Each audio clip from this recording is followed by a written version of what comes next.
के बाद एक बार फिर से आपका स्वागत है। गुजरात हिमाचल का जनादेश आ चुका है लगभग और भारतीय जनता पार्टी की तरफ से प्रेस कॉन्फ्रेंस करते हुए ऐलान कर दिया गया कि 158 का प्रचंड बहुमत और इसके बाद बीजेपी 12 दिसंबर को शपथ ग्रहण समारोह का आयोजन करेगी, जिसमें प्रधानमंत्री नरेंद्र मोदी शामिल होंगे, गृह मंत्री अमित शाह शामिल होंगे और लगातार भारतीय जनता पार्टी के कार्यकर्ताओं में उत्साह का माहौल गुजरात में है। आपको बता दें, हिमाचल प्रदेश में बीजेपी अच्छा प्रदर्शन नहीं कर पाई, लेकिन गुजरात में 158 सीटें बीजेपी के पक्ष में। हिमाचल में 26 का आंकड़ा है, 26-40 का आंकड़ा, 39 का आंकड़ा नजर आ रहा है, 39-40 पर जो कांग्रेस पार्टी, लेकिन यह स्पष्ट बहुमत है। और वहीं सरदार शहर की बात करें तो सरदार शहर से कांग्रेस पार्टी के प्रत्याशी अनिल शर्मा ने जीत हासिल कर ली है, लगभग 26,000 वोटों से जीत गए हैं। और यहां पर पिछली बार की तुलना में अगर हम देखें तो सरदार शहर में पिछली बार अगर आंकड़ा देखें 2018 का आंकड़ा था 16,816 की जो मार्जिन के साथ जीत हुई थी भंवरलाल शर्मा की, जो अब हमारे बीच में नहीं रहे, लेकिन उनके बेटे की जो जीत है वो 26,000, यानी कि यहां पर मार्जिन बढ़ता हुआ। तो ये सवाल कि आखिरकार कांग्रेस पार्टी का बेहतर प्रदर्शन यहां पर हुआ है 2018 से लेकर के अब तक, क्या कांग्रेस इसे बरकरार रख पाएगी? लेकिन गुजरात की बात करें, भारी बहुमत और प्रचंड बहुमत, ऐतिहासिक बहुमत जिसे कहें, वो गुजरात में भारतीय जनता पार्टी के खाते में गया 158 सीटों के साथ और 16 सीटों पर मात्र कांग्रेस पार्टी आगे चल रही है।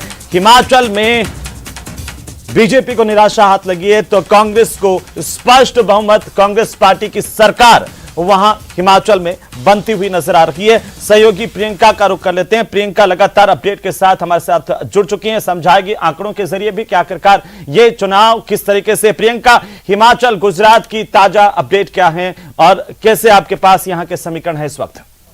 बिल्कुल हेमंत, जनादेश की बात कर रहे हैं हम और दोपहर के 2 बजने को हैं और 6 घंटे लगभग होने को है मतगणना को लेकर और तस्वीरें लगभग साफ हो चली हैं। जो रुझान है वो इस वक्त सामने आ चुके हैं और चलिए दर्शकों को अपडेट कर देते हैं आंकड़ों के साथ। आंकड़े मेरे पास मौजूद हैं और बताते हैं किस तरीके से, क्योंकि 2 राज्यों में विधानसभा के चुनाव हो रहे थे और ये दोनों ही जो राज्य हैं वो काफी अहम है। हिमाचल प्रदेश में 68 सीटों पर और इसके साथ ही गुजरात की बात करें तो 182 सीटों पर आज मतगणना की जा रही है। और नतीजों की बात करें तो गुजरात में एक बार फिर से बड़ी संख्या में बीजेपी को जीत मिलती हुई। गुजरात के आंकड़ों पर अगर नजर डालें तो बीजेपी 157 सीटों से इस वक्त आगे चल रही है। वहीं अगर कांग्रेस की बात करें तो कांग्रेस महज 17 सीटों पर सिमटती हुई नजर आ रही है। बीजेपी को यहां पर 58 सीटों से फायदा होता नजर आ रहा है। तो वहीं अगर कांग्रेस की बात करें तो 60 सीटों का नुकसान यहां पर साफ तौर पर कांग्रेस को देखा जा सकता है। वहीं आम आदमी पार्टी जिसने एंट्री ली थी और बड़े दावे किए जा रहे थे,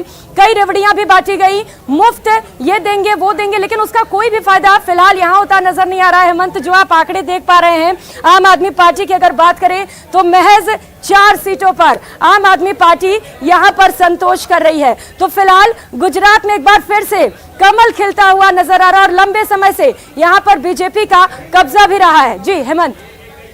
प्रियंका, और गुजरात में एक प्रचंड बहुमत कह सकते हैं और साथ ही साथ भारी बहुमत यहां पर और ऐतिहासिक बहुमत जो जनता ने दिया है इस बार, वाकई एक रिकॉर्ड कायम किया है। जैसे कि हम सुना करते पश्चिम बंगाल में 7 बार लगातार सरकार और वो रिकॉर्ड भारतीय जनता पार्टी ने गुजरात में मार्क्सवादी कम्युनिस्ट पार्टी की सरकार का तोड़ा है। लेकिन अगर हिमाचल की बात करें तो 68 सीटों पर यहां भी आज मतगणना की जा रही है। हालांकि मतगणना लगातार जारी है, लेकिन जो रुझान फिलहाल सामने आए हैं वो दर्शकों को बताना चाहेंगे। अगर बात करें हम यहां हिमाचल प्रदेश की तो जरा इसको देखिए, यहाँ कांग्रेस के लिए एक बड़ी खुशखबरी। हालांकि सरदार शहर विधानसभा में जो उपचुनाव हो रहे थे वहां पर भी कांग्रेस को खुशखबरी मिली है और अभी फिलहाल जो रुझान सामने आ रहे हैं हेमंत, वहां पर भी कांग्रेस को बहुमत मिलते हुए नजर आ रहा है। 39 सीट यहां पर कांग्रेस के पास है, 18 से यहां पर कांग्रेस आगे नजर आ रही है। और इसके साथ ही अगर बीजेपी की बात करें तो बीजेपी 26 सीटों पर सिमट के रह गई और 18 सीटों का यहां पर बीजेपी को नुकसान होते हुए भी नजर आ रहा है। तो फिर से लौटेंगे और देखिए लगातार ये तस्वीरें आपको दिखा रहे हैं, जीत को लेकर उत्साह आप देख सकते हैं। एक लंबे समय से बीजेपी गुजरात में राज कर रही है। हालांकि आम आदमी पार्टी ने एंट्री ली, त्रिकोणीय मुकाबला भी हुआ, लेकिन इसका फायदा होता नजर नहीं आया। और देखिए ये तस्वीरें, जीत का उत्साह लगातार वहां पर जो बीजेपी कार्यकर्ता हैं उनमें रचना सहयोगी वहां पर मौजूद है और जायजा लिया है। चलिए सीधे चलते हैं वहां पर। विधानसभा चुनाव के नतीजे धीरे धीरे सामने आ रहे हैं और जिस तरीके से गुजरात में बीजेपी अपना ही रिकॉर्ड तोड़ती नजर आ रही है। हमारे साथ बात करने के लिए मौजूद हैं बीजेपी प्रत्याशी अमित ठाकर का परिवार। आप देख सकते हैं कि यहाँ पर उनका परिवार है और जिस तरीके से यहाँ पर जो बीजेपी जश्न मना रही है और जो गुजरात की जनता है वो डबल इंजन की बात कर रही है। तो इस वक्त हम एक डबल इंजन यानी कि डबल डेकर बस के ऊपर खड़े हुए हैं और मैंने आपको बताया चल के रुझान आए हैं। रुझानों में जो चुनाव आयोग की वेबसाइट है उसके लिहाज से हम 40 सीटों पे आगे हैं और बीजेपी 25 सीटों पे है। तो हमारे लिए एक अच्छी सुखद बात है। हिमाचल देवभूमि है, भगवान की कृपा से हमें जो है वहाँ शासन करने का मौका मिलने जा रहा है, इस बात की हमें पूरी उम्मीद है।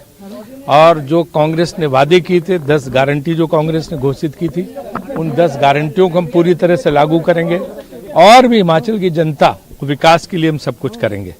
और जो वीरभद्र सिंह जी ने लगातार 6 टर्म में हिमाचल को विकास किया था उसको भी अनवरत रूप से हम जारी रखेंगे।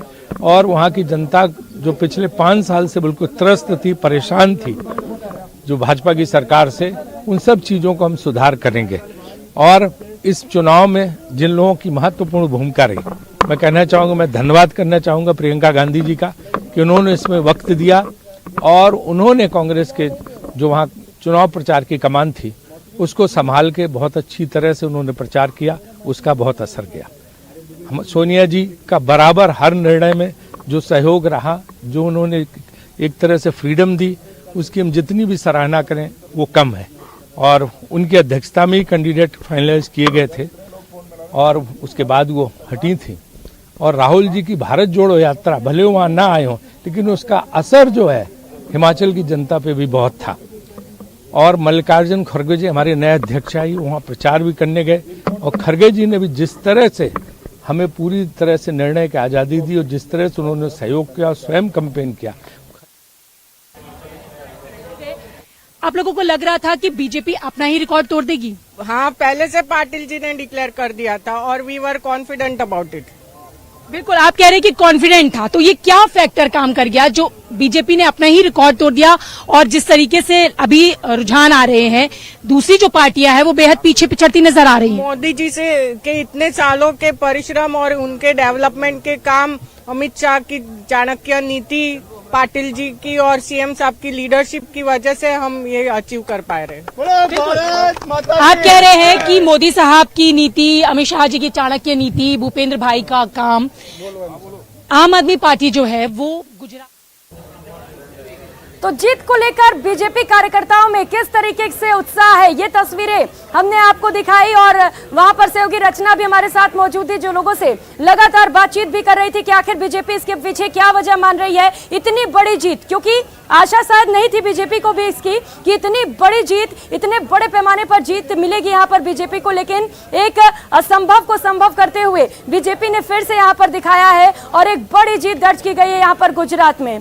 और चलिए सुनाते हैं प्रतिक्रियाएं, हमने जो हैं वो भी सामने आने लगी हैं। क्या कुछ कह रहे हैं बीजेपी के कार्यकर्ता? से भारतीय जनता पार्टी जिस हिसाब से कार्यरत है, जिस हिसाब से विकास की जो एक गुजरात का रोल मॉडल स्थापित किया है, तो लोगों में कहीं ना कहीं ये था कि यही एक जो मॉडल है उन पे अब अविरत विकास की जो यात्रा है भारतीय जनता पार्टी के साथ ही जुड़कर वो आगे बढ़ाना चाहेगी। और ये नतीजा साफ है कि गुजरात की जनता भारतीय जनता पार्टी के साथ थी और आगे भी भारतीय जनता पार्टी के साथ रहेगी। तो अब एक कॉन्फिडेंस जो है वो बीजेपी कार्यकर्ताओं में देखने को मिल रहा है। लगातार प्रतिक्रियाएं भी आप सामने आ रही हैं और बीजेपी के जो कार्यकर्ता हैं, जो नेता हैं, जो मंत्री हैं, वो इस जीत को लेकर खासा उत्साहित नजर आ रहा है। एक बड़ी जीत यहां पर बीजेपी ने दर्ज की है और मोदी लहर का शायद ये असर है और इसके साथ ही दोबारा से यहां पर कमल खिलते हुए नजर आ रहा है।